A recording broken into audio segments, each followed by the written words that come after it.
This video is brought to you by AKSIAS.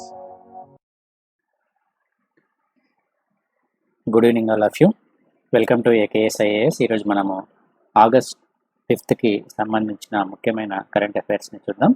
ఈ current అఫైర్స్ని నేను మీకు ఈనాడు, సాక్షి, హిందూ ఈ 3 న్యూస్ పేపర్ నుంచి తీసుకొని మీకు ఇక్కడ ప్రొవైడ్ చేస్తూ ఉన్నాను. ఇది మనకు యూపీఎస్సీ ఎగ్జామినేషన్ ఓరియంటేషన్లో మరియు రాష్ట్ర స్థాయి పబ్లిక్ సర్వీస్ కమిషన్ నిర్వహించే ఏపీపీఎస్సీ, టీఎస్పీఎస్సీ గ్రూప్ 1 మరియు గ్రూప్ 2 ఎగ్జామినేషన్ ఓరియంటేషన్లో ఈ కరెంట్ అఫైర్స్ మీకు చాలా ఉపయోగకరంగా ఉంటాయి.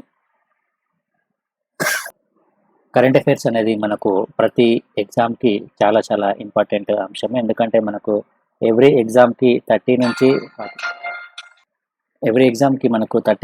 40% వరకు క్వశ్చన్స్ అడిగే అవకాశం అనేది ఉంటుంది. కాబట్టి రెగ్యులర్గా మనము ఈ కరెంట్ అఫైర్స్ని ఫాలో అవుతూ ఉండాలి. దీనికి మనకు ప్రధానంగా 3 న్యూస్ పేపర్ని ఫాలో అవ్వాలి.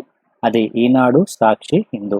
ఈ 3 న్యూస్ పేపర్లు కనుక మనము ఖచ్చితంగా ఫాలో అవుతే ప్రతి క్వశ్చన్స్కి ఆన్సర్ చేయడానికి అవకాశం అనేది ఉంటుంది. కాబట్టి మనకు ఎగ్జామ్ డేట్ ఏ రోజు అయితే ఉందో ఆ రోజు కంటే ఒక 1 ఇయర్, ఆ రోజు ఎగ్జామ్ డేట్ నుంచి ఒక 1 ఇయర్ లోపు ఉన్న కరెంట్ అఫైర్స్ని మనం ఖచ్చితంగా చదివి ఉండాలి. దీనికోసం మీకు AKS IAS director MS Shashank గారి ఆధ్వర్యంలో మీకు రెగ్యులర్గా కరెంట్ అఫైర్స్కి సంబంధించిన వీడియోస్ని మీకు అప్లోడ్ చేయడం అనేది జరుగుతుంది. ఇది తెలుగు మీడియంలో మన ఏకేఎస్ ఐఏఎస్ యూట్యూబ్ ఛానల్ ఏదైతే ఉందో ఈ ఛానల్లో మనము రెగ్యులర్గా కరెంట్ అఫైర్స్ని మీకు ప్రొవైడ్ చేస్తూ ఉన్నాను. అదేవిధంగా మనకు ఎవ్రీ మంత్ కరెంట్ అఫైర్స్కి సంబంధించిన మ్యాగజైన్స్ కూడా రిలీజ్ చేయడం అనేది జరుగుతుంది. అది మనకు బోత్ ఇంగ్లీష్ మీడియంలో అదేవిధంగా తెలుగు మీడియంలో అవైలబుల్గా ఉంటుంది. ఈ మ్యాగజైన్ వచ్చేసి మనకు ప్రిలిమ్స్ ఎగ్జామినేషన్ ఓరియంటేషన్లో అదేవిధంగా మెయిన్స్ ఎగ్జామినేషన్ ఓరియంటేషన్లో ఈ మ్యాగజైన్ అనేది మనకు చాలా చాలా ఉపయోగపడుతుంది. ఎందుకంటే ప్రతి ఒక్క సబ్జెక్ట్ని కరెంట్ అఫైర్స్ సబ్జెక్ట్ వారిగా డివైడ్ చేసి ఫ్యాక్చువల్ ఇన్ఫర్మేషన్తో పాటు అనాలిసిస్ ఓరియంటేషన్తో కూడిన ఇన్ఫర్మేషన్ కూడా మీకు ఇక్కడ ప్రొవైడ్ చేయడం జరుగుతుంది. కాబట్టి అన్ని ఎగ్జామ్స్కి, అది యూపీఎస్సీ కానివ్వండి, లేకపోతే ఏపీపీఎస్సీ కానివ్వండి, టీఎస్పీఎస్సీ కానివ్వండి, అన్ని రకాల ఎగ్జామ్స్కి ఈ కరెంట్ అఫైర్స్ మ్యాగజైన్ అనేది ఉపయోగపడుతుంది. ఇక ఈరోజు కరెంట్ అఫైర్స్కి సంబంధించి ముఖ్యమైన అంశాలు ఒకసారి మనం చూసుకుంటే, maiden indigenous air craft carrier begins trials అనే ఒక అంశం మనకు ప్రధానంగా ఇక్కడ ఇవ్వడం జరిగింది. దీన్ని మనము ఇంటర్నల్ సెక్యూరిటీలో భాగంగా చదువుకోవచ్చు, లేకపోతే సైన్స్ అండ్ టెక్నాలజీలో భాగంగా మనకు ఈ టాపిక్ అనేది చాలా చాలా ఇంపార్టెంట్. అయితే ఇక్కడ మనము ముఖ్యంగా గుర్తుంచుకోవాల్సింది ఇండిజీనియస్ ఎయిర్ క్రాఫ్ట్ అనేది మనం ఇక్కడ అండర్లైన్ చేసుకోవాల్సిన అంశం ఇది. దీని యొక్క పేరు మనకు ఎగ్జామ్లో అడుగుతాడు. So indigenous air craft IAC-1 built by the public sector Cochin ship yard limited. So దీన్ని నిర్మించింది ఎవరంటే public sector Cochin ship yard limited దీన్ని నిర్మించడం అనేది జరిగింది. సో మొత్తం దీని యొక్క బరువు వచ్చేసి దాదాపుగా 40,000 టన్స్ వరకు ఉంటుంది. ఈ ఇండిజీనియస్ ఎయిర్ క్రాఫ్ట్ క్యారియర్ ఏదైతే ఉందో దీన్ని నేవీలో ప్రవేశపెట్టడం ద్వారా మనకు ముఖ్యంగా ఇండియన్ ఓషన్ రీజన్ ఏదైతే ఉందో ఈ ఇండియన్ ఓషన్ రీజియన్ పరివాహక ప్రాంతంలో ముఖ్యంగా ఆ సముద్రంపై ఒక పర్యవేక్షణకు ఇది చాలా ఉపయోగపడుతుంది అని మనము చెప్పుకోవచ్చును. ప్రస్తుతం మన ఇండియన్ నేవీ దగ్గర ఒక ఎయిర్ క్రాఫ్ట్ అనేది ఉంది. ఆ ఎయిర్ క్రాఫ్ట్ పేరు వచ్చేసి INS Vikramaditya air craft. So the IAC-1 will have its propulsion plants put in rigorous testing of addition to the trials of variant navigation, communication and hull equipment. ప్రస్తుతము దీనికి సంబంధించి పరీక్షలు అనేవి జరపడం అనేది జరుగుతుంది ఈ ఇండియన్ ఎయిర్ క్రాఫ్ట్ క్యారియర్కి సంబంధించి. ఇక్కడ ప్రస్తుతము ఈ ఇండిజీనియస్ ఎయిర్ క్రాఫ్ట్ క్యారియర్కి సంబంధించిన ప్రాజెక్ట్ ఏదైతే ఉందో ఈ ప్రాజెక్ట్కి గతంలో 2002వ సంవత్సరంలో క్యాబినెట్ కమిటీ అప్రూవ్ చేయడం అనేది జరిగింది. సో మొదటి దశలో ఈ కొచ్చిన్ షిప్ యార్డ్ లిమిటెడ్ ఏదైతే ఉందో సో దీనితో ఒక ఒప్పందాన్ని కుదుర్చుకోవడం అనేది జరిగింది 2007వ సంవత్సరంలో. ఆ తర్వాత దీన్ని ఒక బేసిక్ డిజైన్ అనేది రూపకల్పన చేయడం అనేది జరిగింది కొచ్చిన్ షిప్ యార్డ్ లిమిటెడ్. ఇక నెక్స్ట్ టాపిక్ కనుక మనం చూసుకుంటే air quality commission bill for national capital region cleared అనే ఒక అంశం మనకి ఇక్కడ ఇవ్వడం జరిగింది. దీన్ని మనము గవర్నెన్స్లో భాగంగా ఈ టాపిక్ని చదువుకోవచ్చు. అదేవిధంగా ఎన్విరాన్మెంట్లో భాగంగా ఈ వాయు కాలుష్యాన్ని తగ్గించడానికి ప్రభుత్వం ఎటువంటి చర్యలు తీసుకుంది అన్న కోణంలో కూడా మనము ఈ అంశాన్ని మనం చదువుకోవచ్చును. అయితే ప్రస్తుతము దీనికి సంబంధించిన అంశాలు కనుక చూసుకుంటే ఎయిర్ క్వాలిటీ కమిషన్ బిల్ని ఇక్కడ పార్లమెంట్లో ప్రవేశపెట్టడం అనేది జరిగింది. So the Lok Sabha passed the bill to formalize the commission for air quality management for national capital region and adjoining areas. అంటే మనకు ఢిల్లీ ఎన్సీఆర్ పరివాహక ప్రాంతం ఏదైతే ఉందో ఢిల్లీ ఎన్సీఆర్ ప్రాంతంతో పాటు ఆ చుట్టుపక్కల ఉన్న పరివాహక ప్రాంతంలో ఈ వాయు కాలుష్యాన్ని తగ్గించడానికి ఒక కమిషన్ ఫర్ ఎయిర్ క్వాలిటీ మేనేజ్మెంట్ని ఏర్పాటు చేయడం అనేది జరుగుతుంది ఈ నూతన బిల్లు ప్రకారం. సో సాధారణంగా మనకు ఢిల్లీలో వాయు కాలుష్యం అనేది చాలా ఎక్కువగా ఉంటుంది. దీనిని తగ్గించాల్సిన అవసరం అనేది ఉంది. సో ముఖ్యంగా ఇక్కడ ఈ పర్టికులేట్ మ్యాటర్ ఏదైతే ఉందో ఈ ధూళికణాల సంఖ్య అనేది సో ఇక్కడ వాయు కాలుష్యంలో చాలా ప్రధానమైన పాత్రను పోషిస్తుంది. సో PM 2.25 అనేది చాలా ఎక్కువ మోతాదులో ఉందని మనం చెప్పుకోవచ్చు భారతదేశంలో ఉన్న మిగతా నగరాలతో కంపారిజన్ చేసుకుంటే. సో దాన్ని కంట్రోల్ చేయడానికి ఒక సమర్థవంతమైన నిర్వహణ కోసము ఈ ఎయిర్ క్వాలిటీ కమిషన్ బిల్లుని పాస్ చేయడం అనేది జరిగింది. ఇక్కడ ఈ బిల్లు ప్రకారము దీనికి ఒక బాడీ అనేది ఉంటుంది. సో ఇందులో ఒక చైర్పర్సన్ ఉంటారు. దాంతోపాటు వివిధ మంత్రిత్వ శాఖలకి సంబంధించిన రిప్రజెంటేటివ్స్ మరియు పర్యావరణ నిపుణులు కూడా ఇందులో సభ్యులుగా ఉండడం అనేది జరుగుతుంది. ఇక నెక్స్ట్ టాపిక్ కనుక తీసుకుంటే nod for continuation of fast track special course అనే ఒక అంశం మనకి ఇక్కడ ఇవ్వడం జరిగింది. సో ఇక్కడ ఫాస్ట్ ట్రాక్ స్పెషల్ కోర్స్ ఏవైతే ఉన్నాయో సో వాటి యొక్క సంఖ్య ఏ విధంగా ఉంది అనేది ఇక్కడ మనకు ముఖ్యంగా తెలపడం జరిగింది. సో దీనికి సంబంధించి క్యాబినెట్ ఒక అప్రూవల్ కూడా ఇవ్వడం జరిగింది. So cabinet approved the continuation of the 1023 fast track special course for another 2 years at an outlay of 1,572 crores.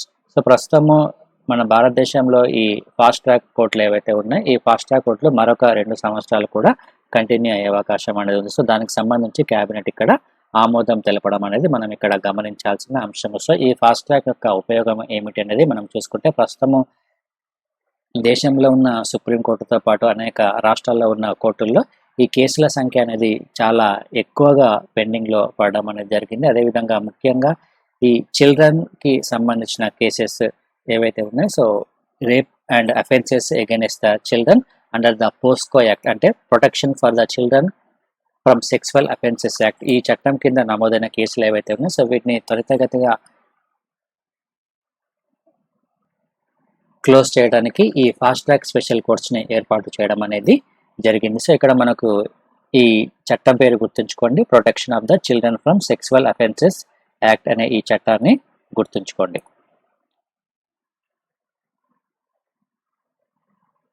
ఇక నెక్స్ట్ రాష్ట్రాలకు ఓబీసీ జాబితా అధికారాలని ఒక అంశం మనకి ఇక్కడ ఇవ్వడం జరిగింది. సో దీనికి సంబంధించి ఒక రాజ్యాంగ సవరణ కూడా చేయనున్నారు. ఈ రాజ్యాంగ సవరణ బిల్లుకు కేంద్ర కేబినెట్ అనేది ఆమోదం తెలపడం మనం ఇక్కడ గమనించాల్సిన అంశం. సో ముఖ్యంగా ఓబీసీ అదర్ బ్యాక్వర్డ్ క్లాసెస్ ఏవైతే ఉన్నాయో ఆ అదర్ బ్యాక్వర్డ్ క్లాసెస్లో ఈ కులాల జాబితా ఏదైతే ఉందో ఆ జాబితాలో ఏవైనా మార్పులు మరియు చేర్పులు చేయాలి అనుకుంటే ఆ హక్కులని రాష్ట్రాలకు ఇచ్చేందుకు కేంద్ర ప్రభుత్వము ఈ బిల్లును తీసుకురావడం అనేది జరిగింది. సో దీనికి ఒక రాజ్యాంగ సవరణ కూడా అవసరం అనేది జరుగుతుంది. సో ఈ బిల్లుకి ప్రస్తుతము కేంద్ర కేబినెట్ అనేది ఆమోదం తెలపడం మనం ఇక్కడ గమనించాల్సిన అంశం. సో ముఖ్యంగా ఈ రిజర్వేషన్స్కి సంబంధించి ఉద్యోగాలు విద్యా సంస్థల్లో ప్రవేశాలకు సంబంధించి అదేవిధంగా సామాజికంగా విద్యాపరంగా ఉన్న వెనుకబడిన వర్గాలను గుర్తించి సో వారిని ఇక్కడ ఓబీసీ జాబితాలో చేర్చే హక్కులు ఏవైతే ఉన్నాయో అవి ప్రస్తుతము రాష్ట్రాలకు లేవు. సో దానికి సంబంధించి గతంలో కూడా సుప్రీంకోర్టు ఒక తీర్పును చెప్పడం అనేది జరిగింది. సో ఆ తీర్పు ప్రకారము ఈ 102వ రాజ్యాంగ సవరణ ఏదైతే ఉందో ఈ 102వ రాజ్యాంగ సవరణ తర్వాత ఈ రాష్ట్రాలకు హక్కులు అనేవి లేవు. సో ప్రస్తుతము ఏవైనా కులాలను గనక ఈ ఓబీసీ జాబితాలో గనక చేర్చాలి అనుకుంటే అది కేంద్ర ప్రభుత్వం చేతిలో ఉంది. సో వాటిని ప్రస్తుతము రాష్ట్రాలకి ఇవ్వనున్నారు ఆ అధికారాలని. సో దానికి సంబంధించి ఈ సవరణ అనేది ఉపయోగపడుతుంది. నెక్స్ట్ మరొక అంశము విక్రాంత్ వచ్చేస్తుందని ఒక అంశం మనకు ఇక్కడ ఇవ్వడం జరిగింది కదా. సో ఇది ఆల్రెడీ మనం చదువుకున్నాం ఇది. సో ఇది మనకు హిందూ పేపర్లో ఆల్రెడీ కవర్ అయిన న్యూస్ ఇది. Indigenous aircraft carrier. ఇక నెక్స్ట్ జాతీయ హరిత ట్రిబ్యునల్ సుమోటోగా ఎందుకు విచారణ చేపట్టకూడదు అని ఒక అంశం మనకు ఇక్కడ ఇవ్వడం జరిగింది. దానికి సంబంధించి సుప్రీంకోర్టు కొన్ని కీలకమైన వ్యాఖ్యలు ఇక్కడ చేయడం జరిగింది. సో మనకు నేషనల్ గ్రీన్ ట్రిబ్యునల్ ఏదైతే ఉందో ఈ నేషనల్ గ్రీన్ ట్రిబ్యునల్ పర్యావరణ పరంగా ఏదైనా సమస్యలు ఎదురైనప్పుడు ఈ నేషనల్ గ్రీన్ ట్రిబ్యునల్ నోటీసులు జారీ చేయడం అనేది జరుగుతుంది. సో ఇక్కడ ఎటువంటి ప్రాజెక్టు నిర్మించిన నేపథ్యంలో అక్కడ ఉన్న పర్యావరణానికి ఏదైనా హాని కలిగినప్పుడు నేషనల్ గ్రీన్ ట్రిబ్యునల్ అక్కడ ఆ ప్రాజెక్టుకి సంబంధించిన డీటెయిల్ ప్రాజెక్ట్ రిపోర్ట్కి సంబంధించి సో ఆయా ప్రభుత్వాలను అడిగే అవకాశం అనేది ఉంటుంది. అయితే ప్రస్తుతము ఈ కాలుష్యం కారణంగా ప్రస్తుతం చాలామంది అనేక రకమైన ఇబ్బందులు ఎదుర్కొంటున్న నేపథ్యంలో సో అందరూ ఫిర్యాదు చేయకపోవడం వెనుక ఎన్నో రకమైన కారణాలు ఉంటాయని, సో అటువంటి నేపథ్యంలో జాతీయ హరిత ట్రిబ్యునల్ ఏదైతే ఉందో ఈ జాతీయ హరిత ట్రిబ్యునల్ ఎవరు ఫిర్యాదు చేయకపోయినా కానీ తనంతట తానుగా అంటే సుమోటోగా విచారణ ఎందుకు చేపట్టకూడదు అని, అసలు ఆ సుమోటోగా విచారణ చేపట్టే అధికారం అనేది నేషనల్ గ్రీన్ ట్రిబ్యునల్కు ఉందా లేదా అనే అంశం అనేది సుప్రీంకోర్టులో ఇక్కడ ఒక చర్చకు రావడం అనేది జరిగింది.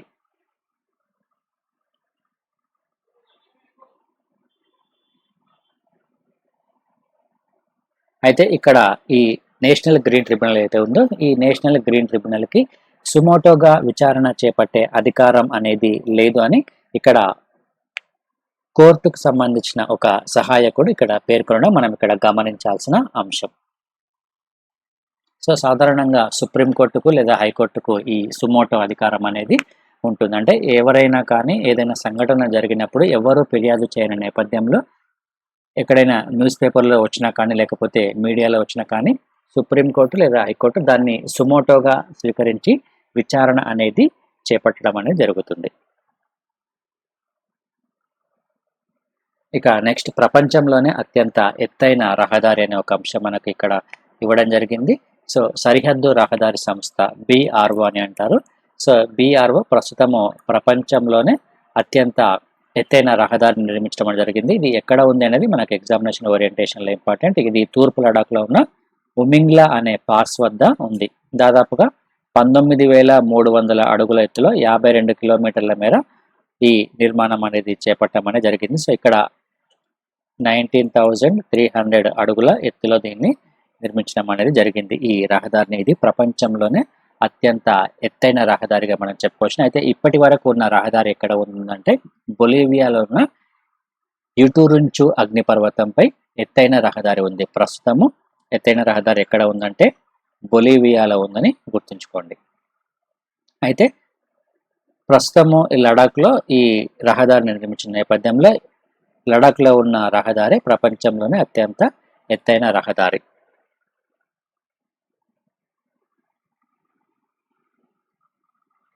ఇక నెక్స్ట్ సైనిక రవాణాలో చైనా మరొక ముందడుగు వేయడం అనేది జరిగింది. ఇక్కడ హై స్పీడ్ రైళ్లు తొలిసారిగా సైనికులను తరలించడం అనేది జరిగింది. ఇక్కడ లడాక్ సరిహద్దు ఉన్న ఈ ప్రాంతం ఏదైతే ఉందో సో ఇక్కడ ప్రస్తుతం చైనాతో ఒక రకమైన ఉద్రిక్తమైన పరిస్థితులు నెలకొన్న నేపథ్యంలో చైనా మరొక కీలకమైన చర్యను ఇక్కడ చేపట్టడం అనేది జరిగింది. సో టిబెట్ రాజధాని లాసా నుంచి అరుణాచల్ ప్రదేశ్ సరిహద్దులోని నియింగ్సి మధ్య ఒక హై స్పీడ్ రైలును తొలిసారిగా సైనిక బృందంతో తరలించడం అనేది మనం ఇక్కడ గమనించాల్సిన అంశం. సో ఇది తొలిసారి ఈ హై స్పీడ్ రైలు తొలిసారిగా సైనికులను తరలించడం అనేది తొలిసారిగా మనం చెప్పుకోవచ్చు.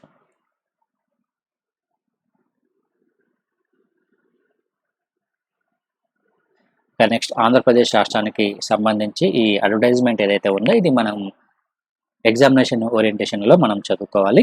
సో గవర్నమెంట్కి సంబంధించిన ఎటువంటి అడ్వర్టైజ్మెంట్ వచ్చినా కానీ అందులో ఉన్న ప్రతి ఒక్క అంశాన్ని మనం నోట్ డౌన్ చేసుకొని పెట్టాలి. అయితే ప్రస్తుతం ఆంధ్రప్రదేశ్ రాష్ట్ర ప్రభుత్వము వన మహోత్సవం అనే ఒక కార్యక్రమాన్ని చేపట్టడం అనేది జరిగింది. ఈ వన మహోత్సవం కార్యక్రమం యొక్క ప్రధానమైన ఉద్దేశం ఏమిటి అన్న కోణంలో మనకు క్వశ్చన్స్ అడిగే అవకాశం అనేది ఉంటుంది.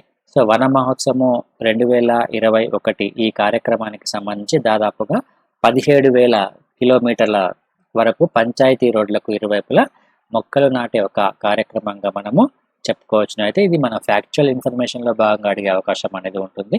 సో ఎన్ని వేల కిలోమీటర్లు అంటే 17,000 కిలోమీటర్లు, దాదాపుగా 70,000 ఎకరాలలో పండ్ల తోటల మొక్కలు నాటే కార్యక్రమాన్ని ప్రారంభించడం అనేది జరుగుతుంది.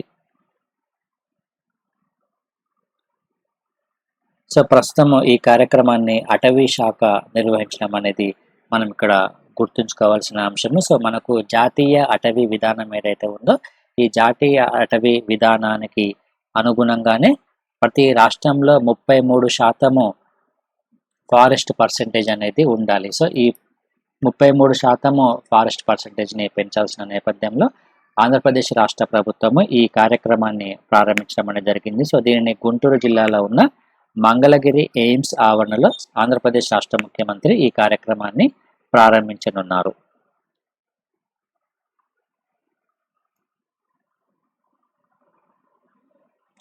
ఇక నెక్స్ట్ చిత్తూరు జిల్లాలో బయోగ్యాస్ ప్లాంట్లని ఒక అంశం మనకి ఇక్కడ ఇవ్వడం జరిగింది. సో ఇక్కడ పశువులకి సంబంధించి వాటి యొక్క పేడ మరియు ఇతర వ్యవసాయ వ్యర్థాలు ఏవైతే ఉన్నాయో ఆ వ్యవసాయ వ్యర్థాల ద్వారా ఈ క్లస్టర్ బేస్డ్ బయోగ్యాస్ను తయారు చేయడం అనేది జరుగుతుంది. ఈ తయారీ యూనిట్ను ఇక్కడ పైలట్ ప్రాజెక్టుగా ఎక్కడ ఏర్పాటు చేస్తున్నారంటే చిత్తూరు జిల్లాలో వీటిని ఏర్పాటు చేయాలని ఆంధ్రప్రదేశ్ రాష్ట్ర ప్రభుత్వం ఒక నిర్ణయం తీసుకోవడం అనేది మనం ఇక్కడ గమనించాల్సిన అంశము. సో ఇక్కడ మనకు సాధారణంగా గ్రామీణ ప్రాంతాల్లో లభించే ఈ పశు మరియు వ్యవసాయ వ్యర్థాల నుంచి బయోగ్యాస్ తయారీతో పాటు సేంద్రియ ఎరువుల ఉత్పత్తిని ప్రోత్సహించేందుకు కేంద్ర ప్రభుత్వము ఒక పథకాన్ని తీసుకురావడం అనేది జరిగింది. ఆ పథకం పేరు గోబర్ ధన్ అనే పథకము. సో ఈ పథకానికి సంబంధించి ప్రస్తుతం దాన్ని ఆంధ్రప్రదేశ్ రాష్ట్రంలో అమలు చేయనున్నారు. సో ఇటువంటి నేపథ్యంలో ఈ ప్లాంట్ల ఏర్పాటుకి కృష్ణా, అనంతపురం, కర్నూలు, చిత్తూరు జిల్లాలో అవకాశం ఉన్నట్లు గుర్తించడం అనేది జరిగింది. సో ప్రస్తుతం దీన్ని పైలట్ ప్రాజెక్టుగా ఏ జిల్లాలో ఏర్పాటు చేస్తున్నారంటే చిత్తూరు జిల్లాలో ఏర్పాటు చేయడం అనేది జరుగుతుంది. ఈ పథకం అమలులో భాగంగా రాష్ట్ర స్థాయిలో ఒక అపెక్స్ మరియు ఒక అడ్వైజరీ కమిటీని కూడా ఏర్పాటు చేయనున్నారు. సో జిల్లా స్థాయిలో కలెక్టర్ల నేతృత్వంలో వ్యవసాయ మరియు పశుసంవర్ధక పాల ఉత్పత్తిదారుల సంఘాలు మరియు స్వయం సహాయక సంఘాల భాగస్వామ్యంతో ఈ పథకాన్ని అమలు చేయనున్నారు. దీనికి సంబంధించి ఈ పథకం కోసము ప్రతి జిల్లాకు 50 లక్షలను కూడా కేటాయించడం అనేది జరుగుతుంది. ఇక ఏకేఎస్ ఐఏఎస్ అందించే కోర్సెస్కి సంబంధించిన సమాచారం చూద్దాము. ఏకేఎస్ ఐఏఎస్ యూపీఎస్సికి సంబంధించి general studies prelims cum mains integrated బ్యాచ్ని మనకు ప్రొవైడ్ చేస్తుంది. ఇది మనకు కంప్లీట్గా ప్రిలిమ్స్ సంబంధించిన 2 పేపర్స్, అదేవిధంగా మెయిన్స్కి సంబంధించిన అన్ని జిఎస్ పేపర్స్కి కోచింగ్ని ప్రొవైడ్ చేస్తూ ఉన్నాము. ఇక ఆప్షనల్స్ కూడా కోచింగ్ అనేది ఉంటుంది. బోత్ ఆఫ్లైన్ మరియు ఆన్లైన్ మోడ్లో మనం ఈ కోచింగ్ని ప్రొవైడ్ చేయడం జరుగుతుంది. దీంతోపాటు రెగ్యులర్గా న్యూస్ అనాలిసిస్ మరియు టెస్ట్లు కూడా కండక్ట్ చేయడం జరుగుతుంది. ఇక యూపీఎస్సీ మెయిన్స్ మ్యాక్సిమైజర్ అనే ఒక ప్రోగ్రామ్ని తీసుకోవడం జరిగింది. ఇందులో మనకు యూపీఎస్సీ మెయిన్స్ ఎగ్జామ్లో మ్యాక్సిమం మార్క్స్ని స్కోర్ చేయడానికి ఈ టెస్ట్ సిరీస్ని కండక్ట్ చేస్తూ ఉన్నాము. దాంతోపాటు మెంటర్షిప్ మరియు మెటీరియల్ కూడా ప్రొవైడ్ చేయడం జరుగుతుంది. ఇక యూపీఎస్సీకి సంబంధించి ప్రిలిమ్స్ మరియు మెయిన్స్కి సపరేట్గా టెస్ట్ సిరీస్ని కూడా కండక్ట్ చేయడం జరుగుతుంది. ఇక ఏపీఎస్సీ మరియు టీఎస్పీఎస్సీకి సంబంధించి గ్రూప్ 1 మరియు గ్రూప్ 2 కోచింగ్ని కూడా ప్రొవైడ్ చేస్తూ ఉన్నాము. ఇది మనకు బోత్ ఆఫ్లైన్ మరియు ఆన్లైన్ మోడ్లో ఉంటుంది. తెలుగు మరియు ఇంగ్లీష్ మీడియంలో కోచింగ్ని ప్రొవైడ్ చేయడం జరుగుతుంది. సో మీరు కోచింగ్కి సంబంధించి మరింత సమాచారం కోసము AKSIAS.com అనే వెబ్సైట్ని విజిట్ చేయొచ్చు. మరియు 8448449709 నెంబర్కి కూడా మీరు కాల్ చేసుకోవచ్చు. అదేవిధంగా గూగుల్ ప్లే స్టోర్లో AKS IAS ఎడ్యుకేషన్ అనే యాప్ను కనుక డౌన్లోడ్ చేసుకుంటే మీరు ఆన్లైన్ క్లాసెస్కి ఎన్రోల్ చేసుకోవడానికి అవకాశం అనేది ఉంటుంది. సో ఇది ఈరోజు మనకు ఓవరాల్గా ఉన్న current affairs. Thank you friends. Thank you.